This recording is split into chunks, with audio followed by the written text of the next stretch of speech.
hoje o Argumento veio visitar a exposição Caboclos da Amazônia. Ela já encerrou em Belém. Se você não teve oportunidade, você vai ver agora, porque nós vamos mostrar para você.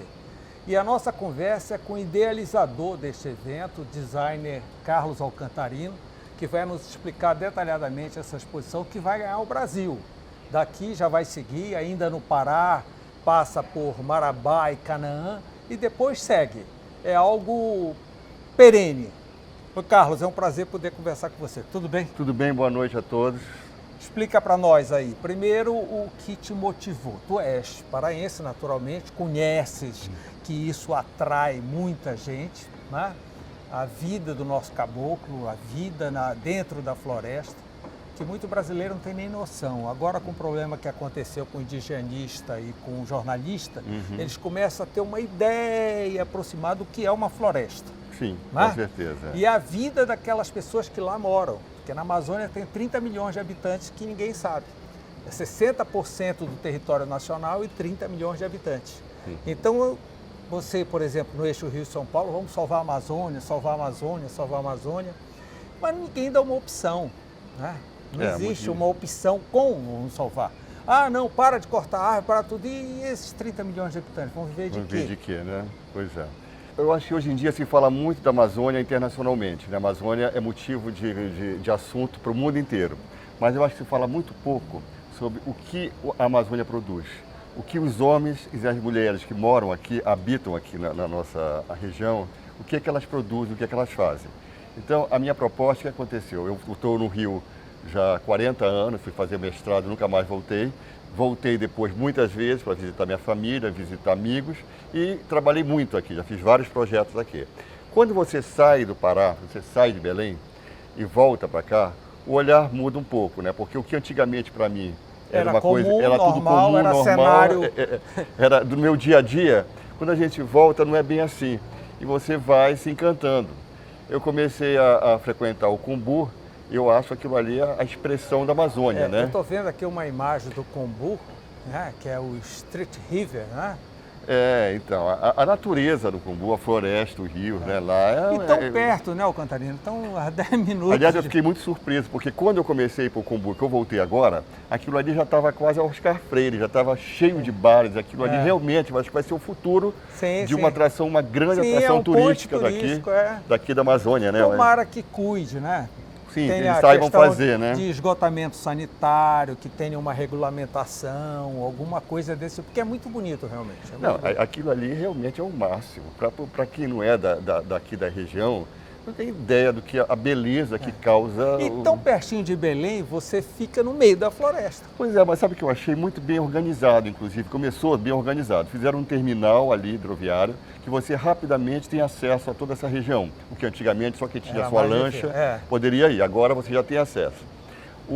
As atrações que eu viajei lá, que eu fui lá há pouco tempo, o chocolate, está extremamente bem feito, bem organizado, eles sabem receber um visitante, eles apresentam o produto deles, a embalagem. Então eu acho que tem tudo realmente para dar certo. E fora que você ali, como atração turística, eu acho que não existe no país nada parecido. E tão próximo, esse acesso, essa logística, tem tudo para o Cumbu explodir. Sim, 10 minutos nós estamos lá, 10 minutos é rapidinho, né? Você sai do centro da cidade e vai para o meio da floresta. Exatamente. Então, vai colher o cacau, vai ver secar a amêndoa. É único, é único. É verdade. Então, isso comecei a me encantar com essa história, ainda um pouco mais, não agora, mas há alguns anos atrás, aquilo mais nativo ainda, né? Então eu comecei a fotografar. E aí eu fui fotografando, comecei a achar aquilo ali uma coisa diferente, arquitetonicamente. Você era uma coisa extremamente ecológica, era uma casa aqui, outra 2 quilômetros depois, outra casa aqui no meio da floresta. Agora é disputado, já tem hostel lá, daqui a pouco vai aparecer um resort. Falta muito pouco para isso. Mas como você falou, se fizer a coisa organizada e bem feita, tem tudo para ficar bacana, né? E aí a minha pretensão seria fazer um livro de arquitetura. E eu comecei por aqui, aí depois eu me empolguei, aí eu viajei para o Marajó, aí fui para Soure, Pesqueiro, Vila do Céu, Cajuína, me empolguei mais ainda, fui para Fuá, tudo com esse intuito de fazer um livro de arquitetura. Mostra para nós. Bom, aqui nós estamos no Cumbu. Bom, nós estamos entrando, aqui seria uma imersão já na Amazônia, né? Nós estamos na floresta. Certo. Então nós fizemos aqui todo isso aqui é um painel que foi pintado especialmente para a exposição pelo Barrão. E nós estamos apresentando aqui flashes, né, de 10 em 10 segundos, muda as fotos projetadas das casas do Cumbu. E fizemos uma instalação com os brinquedos de Miriti, né, com os pássaros, com bichos da região, e o som, que é um som daqui da Amazônia, que é a base sabiana do Alberi Albuquerque e Tiago, ele é pai e filho. E então você está entrando. Eu queria que a sensação do visitante seria como se ele estivesse entrando na Amazônia. E nada melhor, como eu falei antes, que o Cumbu, eu acho que representa e a hoje Amazônia. A tecnologia possibilita essa imersão com detalhes, né? Uma coisa incrível. Então até você vê que toda a exposição, a cenografia, ela é feita para você se sentir na Amazônia. Em então, palafita. Isso, aqui é um trapiche com chão de folhas, né? Então, até o cheiro, você sente cheiro como se estivesse realmente entrando num lugar da selva, né? Do Cumbu. Muito interessante. Agora, como eu estou falando aqui não só da arquitetura, mas de várias correntes, várias. Eu trabalho com arte de maneira geral, né? Eu sou designer, atuo há muitos anos no Rio de Janeiro, então eu quis falar sobre as diversas derivações do design, da arquitetura. Estou falando também do design da Amazônia. E eu não posso falar de design sem falar do design gráfico, né? O que seria o design gráfico da Amazônia? Eu acho que é uma coisa também única aqui, é os abridores de letras. Então, essa sala aqui, nós estamos falando dos abridores de letras, que são aqueles... E essas letras, esse alfabeto todo aí, é local? Sim, isso aqui é uma coisa única também. Essa sala tem a curadoria da Fernanda Martins, que é a maior autoridade brasileira dessa área, falando sobre o design gráfico, que é a abertura de letras. Isso é um ofício que passa de pai para filho. Tem algumas regiões aqui do Pará, e eles são famosos, né? Eles aprendem o ofício com o pai e cada um tem uma característica própria, assim. A gente, agora, eu olhava e achava tudo muito igual, mas não é. É que nem a letra da gente, cada letra é uma letra. Sim, eles tem umas mais rebuscadas, se você for ver, tem os detalhes aqui, tá vendo? Esse aqui, ele tem esses roletezinhos aqui, esse já não tem um rolete. Então, cada um tem um estilo diferente. E isso nós trouxemos para cá, para a nossa exposição, 3 abridores de letra, como são chamados. Dois deles pintaram esses painéis que estão aqui. Interessante, não são chamados de pintores, não. Não, que até o nome é poético, né? Abridores, eles abrem as letras. E ele só faz isso? Só faz isso. Ele não pinta um quadro, nada? Não, mais ou menos. Eles pintam, por exemplo, os painéis, que são bem típicos daqui também. Então veio o seu Odir de Sori, que é um pintor de tela, né? Que ele faz esses painéis. E os abridores de letras, eles estão muito interligados, né? Estão muito interligados. E como eu diria que aqui na Amazônia o barco é quase o carro da população, né? Sem dúvida. Todo mundo é um lá meio de transporte, meio de transporte, então todo mundo tem um barco na porta, né? Então essas letras fazem parte do nosso dia a dia. O BM é barco motor. E o NM navio motor. Ah, é? Eu não sabia, não. Eu só sei que tem ali Conte, que quer dizer Comandante Carlos, que fizeram para mim uma ali. É muito interessante. E você vê que toda a cenografia ainda continua com as lâmpadas, né? E me parece que eles não usam spray, não, né, Carlos? Não, Deus não é livre. com molde. Não. Não vem molde, ele vai abrindo uma a uma. Ele vai abrindo, ele faz o sketch. Calcula o tamanho, sim. Eles fazem a medição certinho. Até porque eu sou engenheiro, eu aprendi isso. O desenho técnico, você aprende a divisão das letras. Eles fazem com perfeição isso aí, muito bem feito, né? Aí nós tiramos algumas fotos também, fica ilustramos, muito bonito, né? muito interessante, sem sombra de dúvida. E isso dentro daquilo que eu estou falando, é uma coisa que eu também não prestava atenção, né? O que seria o design gráfico? O design gráfico da minha área, lá no Rio, é o design que está presente em tudo praticamente. E aqui o nosso eu diria que seria isso, né? Poxa, que legal, muito bom mesmo. E eles têm também os brasões que eles fazem, né? Que vai na frente da proa. Sim. Nós temos uma coisa muito interessante aqui que eu vejo, porque a nossa exposição toda ela tem acessibilidade. Sim. Então, isso aqui são as letras dos barcos em Miriti. Alto relevo, em Miriti. Então, para as pessoas que têm deficiência visual, elas pegam e elas sentem exatamente o que são, como é essas letras que eles estão abrindo. Né? Isso aqui eu acho muito bacana também. Muito legal. Os brasões, eles também criam, né? Criam. Esses brasões é muito... Tu lembra, não sei se você quando viu um barco, eles têm essas coisas, né? Tem os brasões ali, né? Então essa sala, eu acho que ficou ela muito bem, muito completa e falando sobre esse tema, né, do nosso cotidiano. Era tão interessante se pudesse registrar e guardar toda essa tipologia, né? Ah, pois é, isso tem que ser presente. Agora você chamou a atenção e eu pensei que era uma única tipologia, mas agora eu estou reparando que não. Você percebe esse aqui, por exemplo? Sim, cada esse é bem letra, mais clean, mais limpo. Ele colocou, por exemplo, uma paisagem dentro de cada letra. Né? É incrível, incrível. Uns bem mais rebuscados, outros mais direto, mas são coisas bem interessantes mesmo. E eu não sabia que era uma característica local. Essa letra, na verdade, é uma letra que eu acho que é do século XVIII, que não sei como foi, eles começaram a desenvolver em cima dessas letras essas características mais locais mesmo, né? Dando essa ênfase mais da amazônida, né? Mais amazônica. Isso é um sucesso aí para mostrar para os designers Brasil afora. Nós vamos aqui, eu acho que a gente já está entrando em Afuá, né? Não, aqui nós estamos entrando no que eu chamei de arquitetura. Tá. Arquitetura, aqui nós estamos falando da arquitetura e das fachadas aqui na Amazônia. Nós estamos falando aqui de 4 regiões. A gente até dividiu por cores, né? Então cada cor dessa é uma região.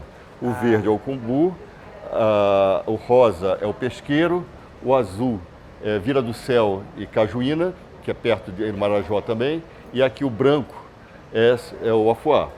E percebe que a cenografia continua aqui com essa característica total da casa do caboclo, né? Com a casa, com esses expositores tudo em tábua, esses tons que eles usavam nas casas deles. Agora, o Afuá parece que tem até um incentivo lá para os moradores se diferenciar dessa forma, porque realmente é um negócio bem diferente. Né? E você não encontra uma casa igual a outra. Não, ele tem umas características próprias que eu acho incrível. Primeiro, assim, eu diria que comparando lá com aqui, o Afuá já começa a ser mais urbano, ele já começa a ter grades, o que para os outros lados, né, tem a coisa mais simples de casa aberta aqui realmente já tem uma proteção. Já tem uma proteçãozinha. E principalmente a maior característica do Afuá é que não tem carro. Né? Sim, é tudo bicicleta. É tudo bicicleta, inclusive o próprio tipo assistência, ambulância, carro de bombeiro, eles transformam, né, aquilo ali numa tem táxi, né? Tudo é táxi e assim por diante. É tudo táxi. E muita cor, né? Muita cor. Aí. Aqui, por exemplo, você está falando as características, olha os telhados, são todos eles muito parecidos. Sim. E lembra assim... É um formato arquitetônico. Um formato arquitetônico. Chanel, tipo. Que a gente não encontra isso normalmente, né? E com esses tons todos que são muito bacanas. Aqui uma água, né? Aqui já é uma água só, mas ainda com uma característica diferente, né? Certo. Então, e repare, né? Todos eles... palafita. Todos palafitas têm mais uma característica. A grade da casa, como essa daqui, ó. A grade da casa, ela fica antes na rua, aí depois tem uma passarela até chegar na casa, né? Então o Afuá eu acho que é incrível também, é único aqui. Pena que o acesso seja meio complicado para chegar lá. Você tem que ir a Macapá, de Macapá pegar um barco. Um barco, mas o barco é um barco confortável, você está em 1h30, 2 horas você está lá. É só via... E já tem hotel, dá para ficar um final de semana diferente, né? Sim. O nosso hotel lá é uma pousada simples, mas funcionou. Tá, então vamos ver aqui. Você falou que aqui é a área de Cajuína. Aqui Cajuína e Vila do Céu. Aqui eu acho que a arquitetura já é uma arquitetura bem mais... Simples, mas... característico da região, né? Você sabe aquelas, quando a gente é criança, que a gente desenha a casa? Sim. Então a casa que a gente desenha, por exemplo. Olha esse conjunto arquitetônico aqui. Aí repara que os tons aqui... Agora, há uma diferença. A gente sempre desenhava a porta para frente, aí a porta é lateral, verdade.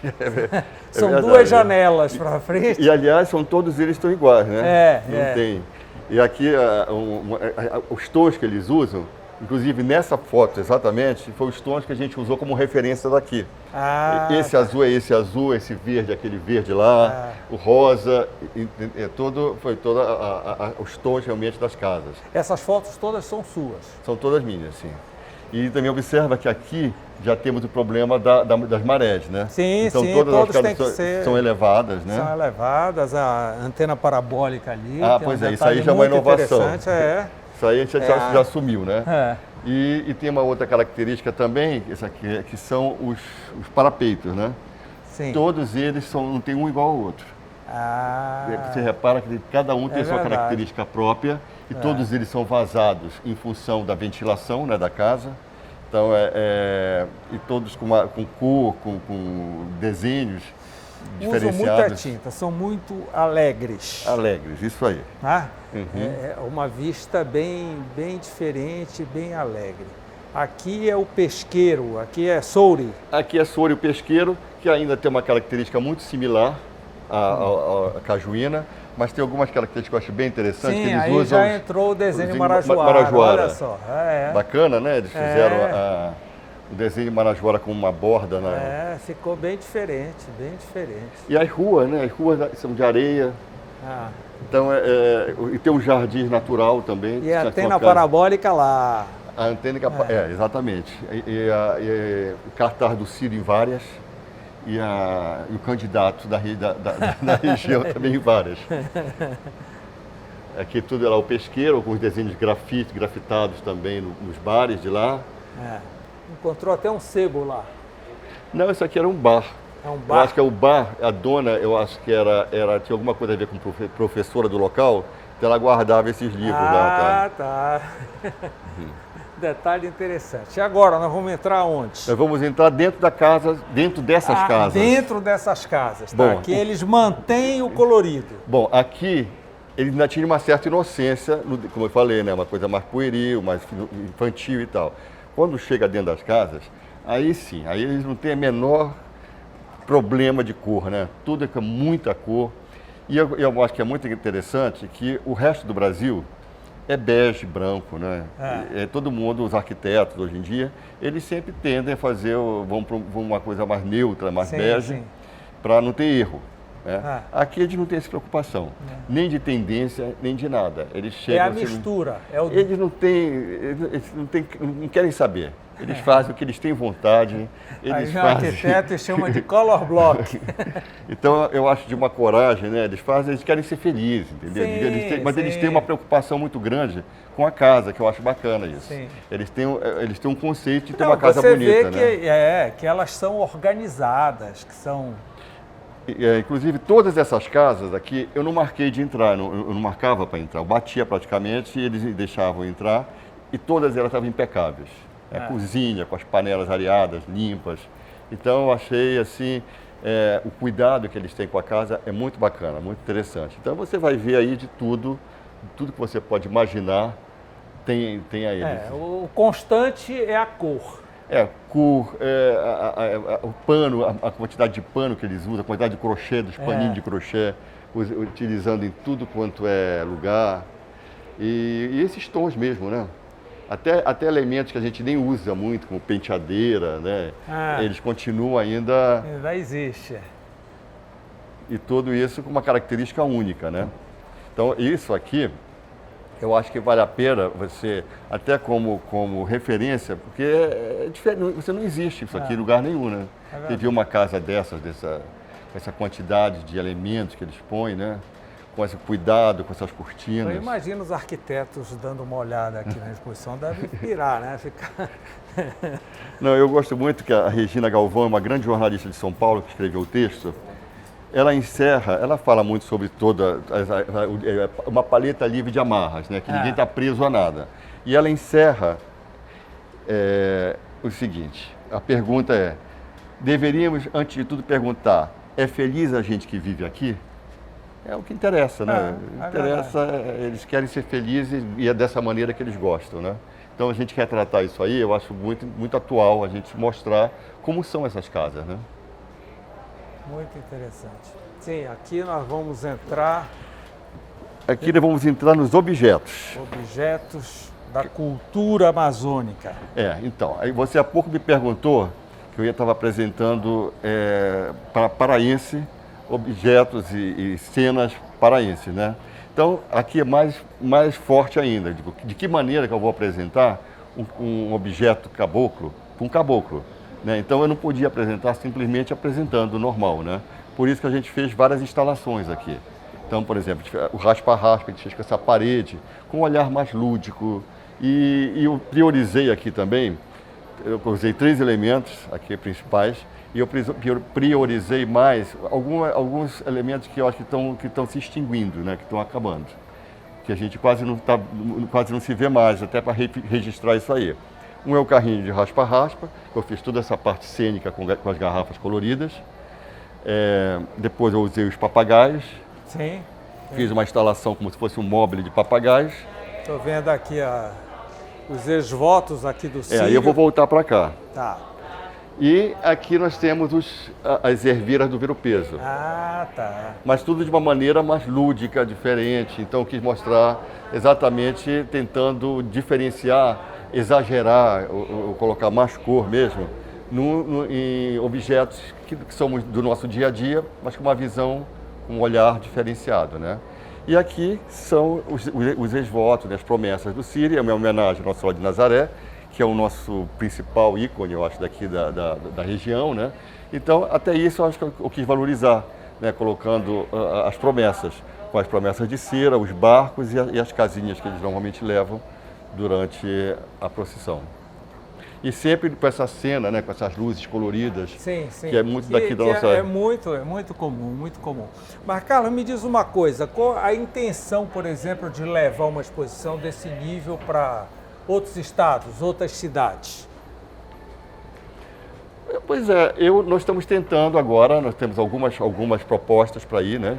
Então nós estamos tentando viabilizar isso aí, tentando alguns patrocínios de itinerância para Rio, São Paulo, e temos também a possibilidade, porque no Rio tem um centro um centro cultural chamado CRAB, que tem muito a ver com isso aqui, aonde ia ser inicialmente a exposição. E nós estamos tentando agora viabilizar essa exposição lá até o final do ano, ou no início do ano que vem. Vai ser um sucesso sem sombra de dúvida, porque é um negócio bem diferente, ninguém tinha ainda reunido, né? E aquela ideia, se é cenário aqui, se é muito comum, será que vai atrair o público como atraiu aqui? Sim. E como agora você vai levar para Marabá e Canaã com o patrocínio da Vale, né? Sim, o Instituto Vale é o patrocinador dessa mostra, eles compraram essa ideia aqui, né? Sim. E para o resto do Brasil também? Não sei ainda, não. Nós estamos propondo isso aí. Eu não sei ainda não sabemos qual vai ser. Nós temos um compromisso com o Instituto Vale apenas no Pará, inicialmente. Parabéns mesmo. Um negócio muito interessante, muito bem montado, né? Você conseguiu reunir Obrigado. Né? Pessoas que realmente gostam, que entendem. E inclusive nós que somos daqui, que talvez a gente não se espantasse com o colorido aqui do papagaio e da cangula, ficou um negócio extremamente interessante. Aqui a representação do Ver-o-Peso também foi 10. Né? Parabéns, Carlos. Parabéns e que venham outros projetos dessa natureza. Nós precisamos divulgar toda essa nossa riqueza. Poxa, muito obrigado. Eu só queria encerrar, porque aqui a exposição... A gente encerra com a trilha sonora que embala isso tudo. Ah, sim. A trilha sonora. Vamos pro carimbó, para guitarrada. Bom, o Pará é rico em ritmos, né? Ele tem vários ritmos que foram criados aqui. Nós escolhemos apenas 3, que eu acho que são mais importantes. Nós escolhemos 3 instrumentos, né? Representando o tambor para o carimbó, a guitarra para a guitarrada e o sintetizador para a tecnobrega. Tecnobrega. E aí eles têm vídeos curtos, né, explicando tecnicamente como é cada ritmo desse, como é que funciona, como é que desses ritmos do compasso surge esse ritmo, né? E finalmente nós temos uma projeção de 5 minutos, que é muito bacana, de um baile da saudade tecnobrega, que é muito legal. Então vamos ver aqui, entrar na parte sonorizada da exposição. Né?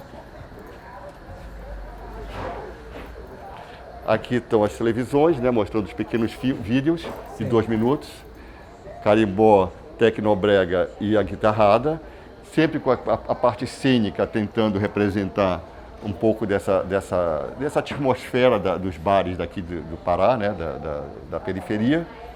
E na outra sala, então, nós temos o filme apresentando isso aí. Aí aqui, ó, nós fizemos uma arquibancada, toda ela com as caixas de som, né? Representando as caixas de som, e esse filme que é muito bacana. E o próprio baile, né, com as luzes todas, Sim, né? sim, É uma identidade única também, né? E essa trilha sonora que embala isso aqui tudo, né? Tudo que eu falei aqui, eu encerraria com a música falando sobre isso aí. Olha, deve ter sido muito alegre essa tua pesquisa, né? É um Poxa, negócio... foi surpresa até, sabia? Porque as coisas vão crescendo, a gente começa e vai desenvolvendo, né? E vai saindo coisas que você nem imagina que está dentro de você também, né? A gente vê que a empolgação tomou conta, cara. E eu não sabia, por exemplo, tem vários tipos, é como se fosse que nem time de futebol, né? Eles têm vários tipos de baile, né? Sim. Tem o tupinambá, tem o rubi. Ah, sim, então, tem várias aparelhagens. Várias aparelhagens, exatamente. Que são concorrentes entre si isso. e que fazem ritmo de ver. É como um DJ, que não sim. copia o outro. Sim, e o mais interessante é que às vezes essas músicas que eles tocam para 5.000 pessoas, elas começam do nada. É um pendrive que alguém contrata uma música, do nada, daqui a 2 horas você pega a música, aí você pega o pendrive e de repente isso vai, chega à noite, toca para 5.000 pessoas, né? Eu entrevistei há pouco tempo o Chimbinha e como o Calypso explodiu. Ele tentou as rádios comerciais, não conseguiu espaço. Então ele foi no que chama de boca de ferro, que tem nos comércios, nas ruas de comércio, aqueles alto-falantes, e saiu distribuindo o CD dele. De repente a cidade toda da periferia para o centro estava tocando, né, o Calypso. E daí fez a mesma coisa no Nordeste, até que chegou em São Paulo e Rio e assim por diante. Quer dizer, ele veio de dentro para fora. É incrível. O Chimbinha é considerado hoje dentro da música um craque, né? Sim, Ele é sim. extremamente virtuoso, ele é muito bom, né? E mantém as raízes, o que é interessante. Ele não se empolgou muito com o sucesso lá, mantém a raiz. Sim. Olha, Carlos, muito obrigado por essa entrevista, por esse passeio, que realmente é muito interessante. Boa sorte lá em Marabá e Canaã. Isso. E que você vá Brasil afora. Nós temos que mostrar isso. Muito obrigado. Obrigado. Obrigado pela entrevista. Um abraço. Abraço.